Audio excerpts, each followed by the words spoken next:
सुप्रभात बच्चों, आज की कक्षा में आप सभी का हार्दिक अभिनंदन है। बच्चों, इस कक्षा की शुरुआत मैं एक बड़ी ही प्रसिद्ध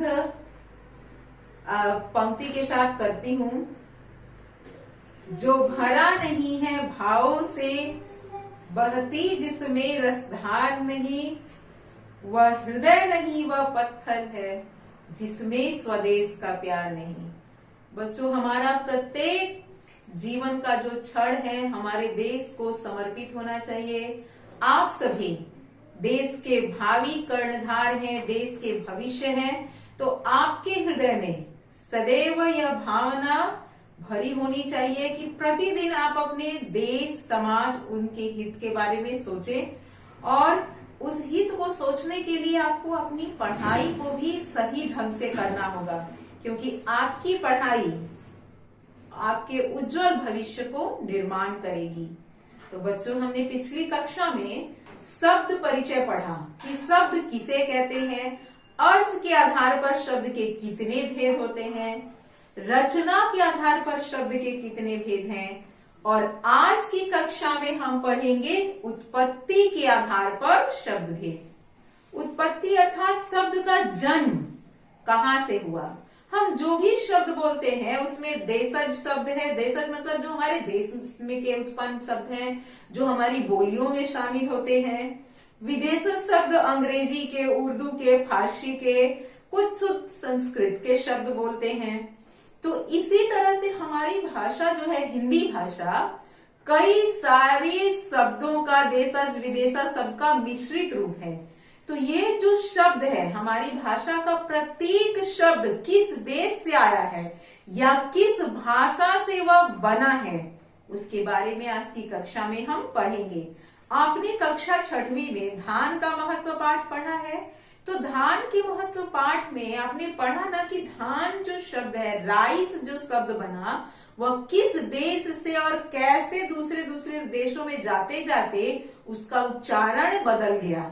तो इसी तरह से जो प्रत्येक शब्द है, बहुत सारे आप शब्दों को देखेंगे कि हिंदी का है लेकिन वह अंग्रेजी में भी प्रयुक्त होता है। जैसे जंगल, जंगल आप हिंदी में भी बोलते हैं और अंग्रेजी डिक्शनरी में भी आपको जंगल मिलेगा। तो इसी को कहते हैं उत्पत्ति के आधार पर। तो जो शब्द कहाँ से आया, कैसे आया, उसका रूप कैसे परिवर्तित हुआ, उसके आधार पर शब्द के 4 भेद होते हैं। उत्पत्ति के आधार पर शब्द के 4 भेद होते हैं। पहला भेद है तत्सम। पहला तत्सम, दूसरा है तद्भव, तीसरा है देशज, और चौथा है विदेशज। विदेशज शब्दों को हम आगत शब्द भी कहते हैं। आगत का मतलब होता है आया हुआ। पहला तत्सम, दूसरा तद्भव, तीसरा देशज, चौथा विदेशज। तत्सम हम किन शब्दों को कहते हैं, यहां मैं संक्षिप्त में लिख रही हूं, बाद में आपको विस्तार से भी बताऊंगी। तत्सम जो शब्द संस्कृत से अपने मूल रूप में, जो शब्द संस्कृत के हैं और अपने मूल रूप में हिंदी भाषा में प्रयुक्त होते हैं, उन शब्दों को हम तत्सम शब्द कहते हैं। जो शब्द संस्कृत से अपने मूल रूप में, मूल का मतलब हुआ कि जो उनका वास्तविक रूप है, अपने मूल रूप में हिंदी भाषा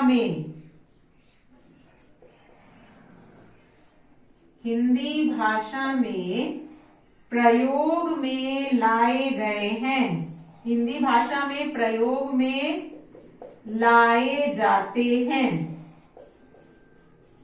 बच्चों, पुनः इसको समझ लीजिए।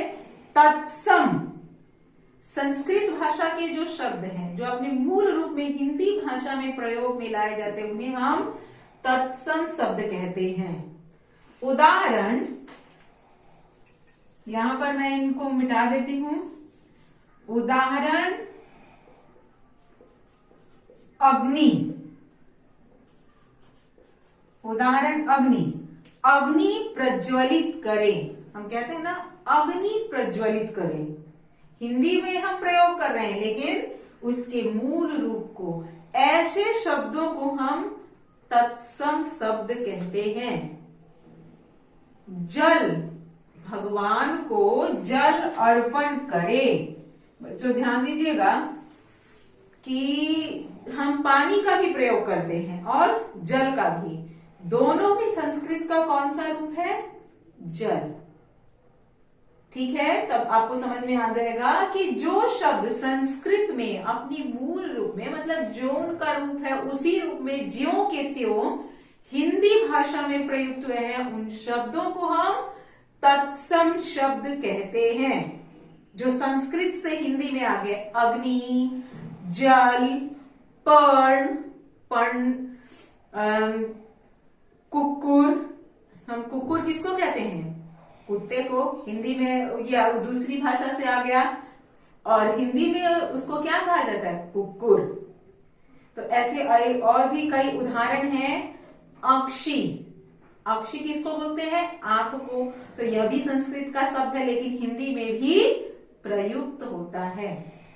अब हम आगे पढ़ेंगे तत्सम के बाद तद्भव। 4 भेद में पहला है तत्सम, दूसरा है तद्भव। तो अब हम तद्भव शब्दों को पढ़ेंगे।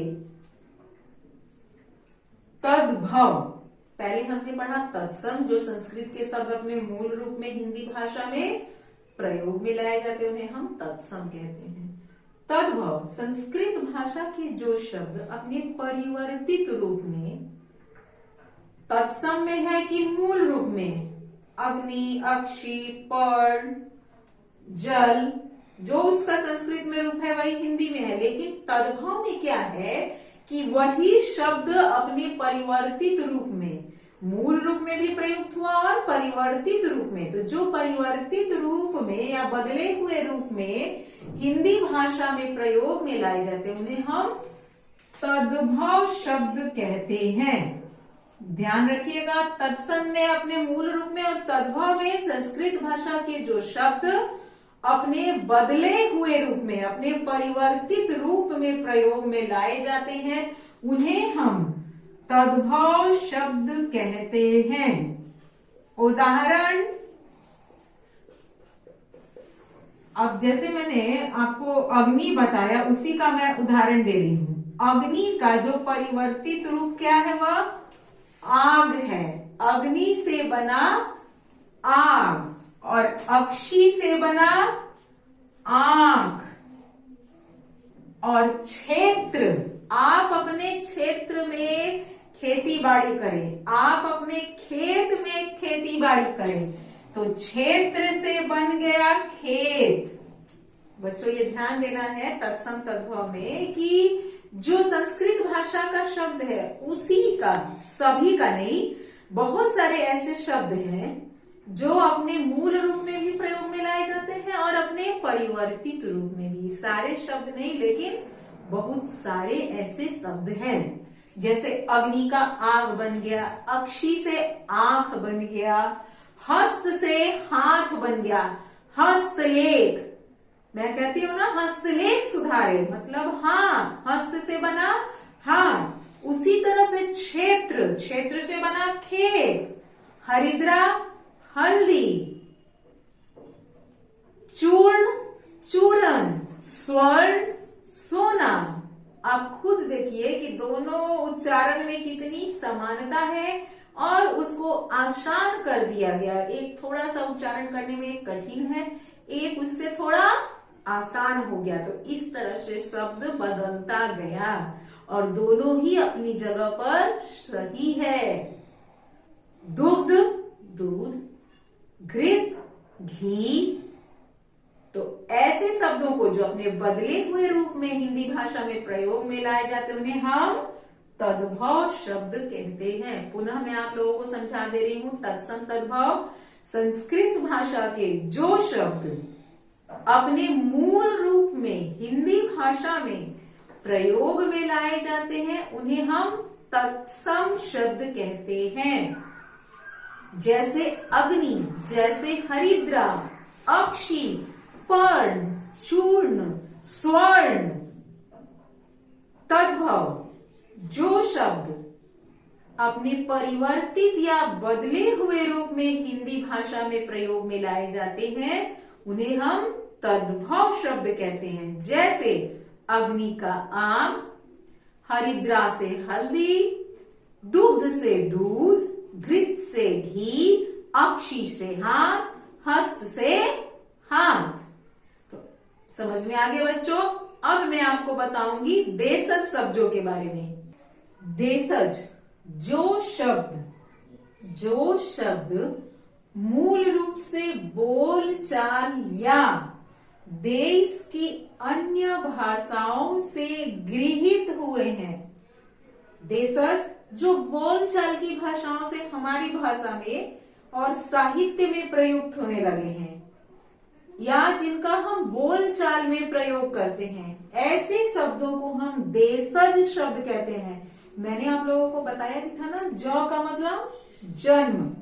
तो जो मूल रूप से अपने देश के हैं वह कोई विदेशी शब्द नहीं है, वह संस्कृत का भी शब्द नहीं है। और कई बार ऐसा होता है कि कहां से ऐसे शब्दों का, कहां से ये शब्द उत्पन्न हुए हैं, इसके बारे में भी सटीक जानकारी नहीं मिलती है। तो जो शब्द मूल रूप से बोलचाल या देश की अन्य भाषाओं से गृहीत मतलब लेकर हिंदी भाषा में प्रयोग में लाए जाते हैं, ऐसे शब्दों को हम देशज शब्द कहते हैं। जैसे कटोरा, डिबिया, खिड़की, लोटा, इस तरह के शब्दों को हम देशज शब्द कहते हैं। अब चौथा है विदेशज शब्द। यह भी आसान है कि जो शब्द विदेशी भाषाओं से लेकर हिंदी भाषा में प्रयुक्त हुए हैं, जो विदेशी भाषा के शब्द है किंतु उनका प्रयोग हिंदी भाषा में हो रहा है, ऐसे शब्दों को हम विदेशज शब्द कहते हैं। आपने नुक्ता वाले शब्दों को पढ़ा है, उर्दू फारसी के भी शब्दों को आप पढ़ते हैं। और बच्चों आपको मैं यह भी बता दूं कि ऐसे कई शब्द हैं जिनको हम हिंदी समझते हैं किंतु वह दूसरी भाषा के शब्द हैं। जैसे चाय, जो हम चाय पी रहे हैं, अंग्रेजी में चाय को क्या कहते हैं? टी। और कोई पूछेगा तो क्या कहेंगे? उसका हिंदी चाय है। चाय हिंदी भाषा का शब्द नहीं है, यह विदेशी भाषा का शब्द है। पपीता, कटहल, ये जितने शब्द आप अभी सुन रहे हैं ये विदेशी भाषा के शब्द हैं। और इसके अलावा और अनेकों शब्द हैं जिनके बारे में हमें बाद में कई बार पढ़ने को कहीं से मिलता है तो आश्चर्य होता है कि जिसको हम हिंदी समझते हैं वह विदेशी भाषा से आया है। क्योंकि हमारे देश में पुर्तगाल, जिसको आप पोर्तुगीज कहते हैं, पुर्तगाल, डच और मुगल, फिर उसके बाद अंग्रेज आए, तो जो विदेशी जातियां हमारे देश में आती गई और भाषा का आदान प्रदान हुआ, उनकी भाषा के शब्द हमने ग्रहण किए, हमारी भाषा के शब्दों को उन्होंने ग्रहण किया। और इस तरह से भाषा के आदान प्रदान से हमारी हिंदी भाषा का भी भंडार विदेशी शब्दों से बढ़ता गया। जैसे आप स्कूल, आप किस स्कूल में पढ़ते हैं? हिंदी में मैं आपसे पूछ रही हूँ, शब्द स्कूल क्या है? अंग्रेजी। लेकिन अब क्या है कि वो हिंदी भाषा में भी प्रयुक्त होने लगा है बहुत सहजता के साथ। आप कहीं भी देखेंगे तो विद्यालय नहीं लिखा रहता है, स्कूल, डीएवी पब्लिक स्कूल। तो इसी तरह से बच्चों विदेशी भाषा का जो शब्द भंडार है वह हमारी भाषा में सहजता के साथ प्रयुक्त हो रहा है। तो आज की कक्षा में हमने क्या पढ़ा? उत्पत्ति के आधार पर शब्द के 4 भेद, तत्सम, तद्भव, देशज, विदेशज। तत्सम शब्द संस्कृत के जो शब्द अपने मूल रूप में हिंदी भाषा में प्रयुक्त होते उन्हें हम तत्सम शब्द कहते हैं। तद्भव संस्कृत भाषा के जो शब्द अपने परिवर्तित रूप में या बदले हुए रूप में हिंदी भाषा में प्रयुक्त होते हैं उन्हें हम तद्भव शब्द कहते हैं। जैसे अग्नि से आग, हस्त से हाथ। देशज, जो बोलचाल की भाषा हमारी भाषा में प्रयुक्त हो रहे हैं उन्हें हम देशज शब्द कहते हैं। लोटा, खिड़की, डिबिया। विदेशज, विदेशी भाषा के जो शब्द हमारी भाषा में प्रयुक्त होते हैं उन्हें हम विदेशज या आगत शब्द कहते हैं। उदाहरण,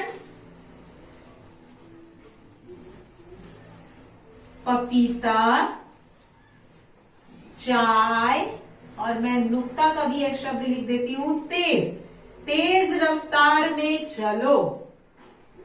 तेज रफ्तार में चलो, तेज भी उर्दू है, रफ्तार भी उर्दू है, लेकिन हम उसका हिंदी में भी प्रयोग में ला रहे हैं। तो बच्चों, मैं आशा करती हूँ कि आप लोगों को अवश्य समझ में आ गया होगा। तो आज की कक्षा के लिए इतना ही, और आप इन सभी को जो आज मैंने पढ़ाया है अपनी उत्तर पुस्तिका में अवश्य लिखिएगा। धन्यवाद बच्चों।